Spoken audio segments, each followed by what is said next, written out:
What is up, guys? Cypher, and welcome back to another Outerplane video. It feels really weird recording back-to-back videos and talking to the camera, but it is what it is, right? It is what it is. Anyways, Drakhan is here with the latest patch. Do check out my latest patch notes video, which I probably must have dropped alongside this one. Anyways, Drakhan is the featured hero, the new one, which is going to be added on 7th November, which is tomorrow. And let's check out her. First of all, let's check out her introduction, which the developers have mentioned. The new hero Drakhan, who inflicts curse and reduced critical hit chance and increases damage all proportional to the number of buffs and debuffs on the target, will be joining us during the upcoming drop-in event. So she's a light striker. We already know that. She's 3 stars, and she's going to make use of curse and reduce critical hit chance as their main debuff, right? Let's check out her animations first. Like, I think this has become a tradition, kind of. So yeah. Man, her entry, I mean, man, I hate to be the kind of player who always compares to with E7, but she kind of looks like a jacked up Surmia, right? If you have ever played that game. I mean, even she reminds me of that one hero from another game that I played, Lord of Heroes. Yeah, like, it was an OG, it's an OG, I think it's still there. It was kind of pay to win, but despite the fact, I think the game was solid as well. Like, man, the characters look super good. It was also anime styled, and there was one hero which kind of resembled like her. So I think it was a girl, probably like her, maybe male. I don't know. I don't remember. It was kind of mixed up, right? I mean, look at that, bro. This is so good. Like a chakram, like she goes berserk here. Does she do something with her eyes, man? She does something here with her eyes, right? Does she remove like a mask or something? No, she does not wear a mask. What is this shit? Okay, never mind. She's just glowing. It's just demon eyes. All right, it means she's angry. Bro, that man, that chakram, the fire chakram thing, man, that's so cool, so legit. No complaints. Yeah, okay, you're a baddie. We got that. Never mind. Let's check out her skills, right? First skill, Dragon Tusk. A single target attacks an enemy. This attack deals increased damage proportional number of debuffs on the target. Has a 50% chance to inflict curse on the target for 1 turn. This effect ignores the target's resilience. So on first impressions, honestly, this just screams like she's a better version of Marion, because I think Marion has a 40% chance of inflicting curse with her first ability, basic attack, and this is also going to affect ignore effects, resistance, or resilience, whatever you call it. So essentially, you just have the ability for lots of effectiveness, and pray to God that you have a 50% chance to get the job done, right? Also, it says attack deals increased damage proportional to the number of targets, debuffs on the target, sorry. So again, need to check out her damage multipliers. Nothing is sealed yet, so everything is still like in the shadows. Don't really know what her damage multipliers are yet. But on first impressions, she seems like a decent single target damage dealer so far. I mean, of course, I've not read the rest of the skills. Let's check out our second skill, Burning Fist. So okay, this is also an active ability, no passives here. Attacks an enemy, again single target. Inflicts curse twice on the target for 3 turns. Twice? Bro, twice? What? This is crazy, man. I think this also has like 100% chance. Like, this is straight up two stacks of curse for free. This effect ignores the target's resilience, does not trigger an enemy's counterattack, revenge, or agile response.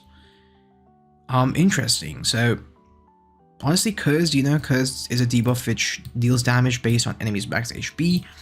From PvE standard, honestly, she's just straight up better Marion, in my opinion. Like, just like no doubt about it. All right. So honestly, PvE, I can already see her usage in some of the guild raids, and probably one or two of the dungeons, maybe. I mean, she might not be exactly fit because of her turn limit thingy, but I mean, she has a very high chance of proccing curse, so she might be. I mean, we need to test it out, but for PvP purposes, right? Because I like to take a look at things from both PvE and PvP perspective. From PvP side, I mean, this curse thingy twice, it could be really good, man. Like, especially on like some tanky units such as Demi Stella, right? Demi Stella. I mean, Leo is not that tanky. Mane, again, tanky. The thing is, she is gonna ignore counterattack, revenge, or agile response, so could be usable, but so far kind of underwhelming. Can't really see what's the actual use of it. Let's check out a burst skill first. 80 points is pretty standard, I think, for a striker. 80 points, 120, 160. So at 80, it's plus 2 turns, reduced critical hit chance on targets. 120 is additional weakness gauge reduction. 160 becomes enhanced attack, increases damage, and additional increase against dark enemies. Okay, so yeah, so I think only good thing that seems to me so far was the 81, because I think 81 is super good, right? It's pretty low cost, and it's gonna guarantee reduced critical hit chance on the target. So a freebie, 2 curses and a reduced critical hit chance. A lot of debuffs, man, a lot of debuffs. Her A1 is gonna benefit so much from that, right? Because this attack deals increased damage. Keep in mind to number of debuffs on the target. Her last skill, Conquering Dragon Meteor Fist.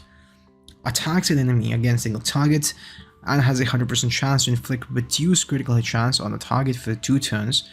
This effect again ignores target's resilience. This attack deals increased damage proportion number of buffs and debuffs. Okay, so both. It's both.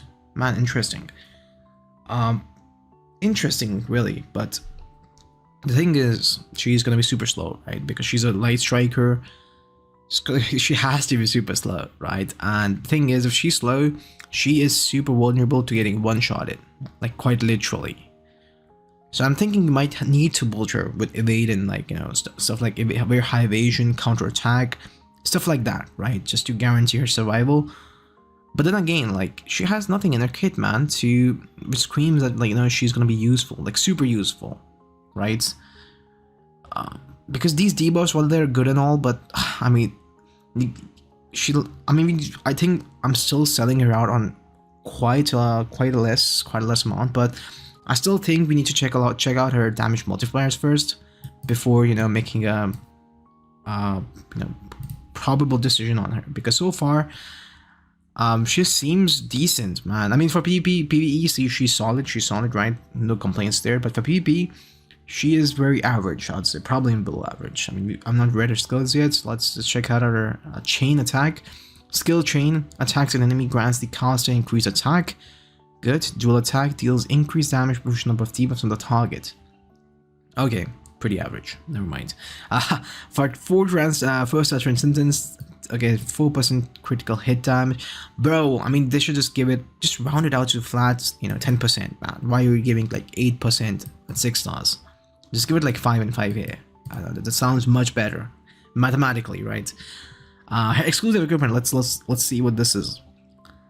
Royal Fang. Unique effects, increases priority by 35%. What? When attacking a target that has a debuff. Okay. Interesting. Bro, 35% priority?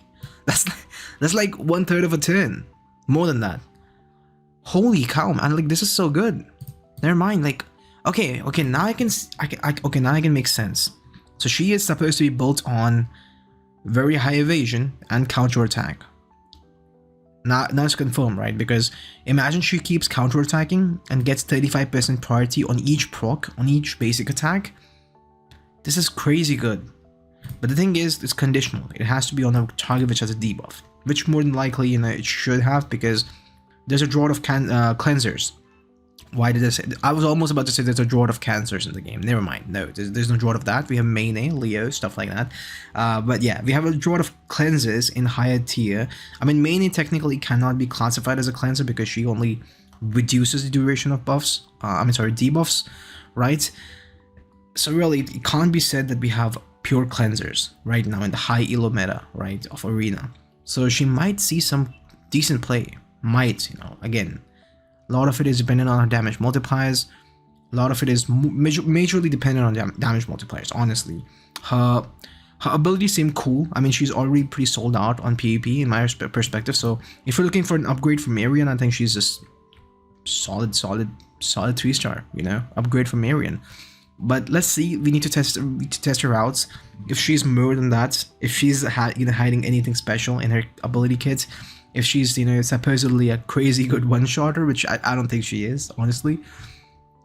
But again, she might. You never know. I mean, her animations look so dope, bro. So, you know, she seems like she packs a punch, but only time will tell. Honestly, for for new players or probably even existing players who are kind of skeptical if you want to pull for her, I'd probably recommend to just hold out and let the veterans test it, right? Like I'll test it, probably some other content creator will test it, or you can even see the general consensus in the Discord, the official Discord, so you can already gauge if she's good or not, right? Because I don't think she's a must pull at all, right? I think she's just a filler hero in between. Keep in mind the next Demiurge unit is gonna drop with the next update, so highly recommended to save your ether, right? If you're even planning to summon for her, just spend your tickets or get it through your pity or mileage, whatever you can call it. Don't waste your ether, man. Don't waste your ether. Save your ether for the future Demiurge unit, because keep in mind every Demiurge unit has kind of been game changing in Outerplane so far, right? We've gotten Demistella, which literally invented the bruiser meta, evasion comps.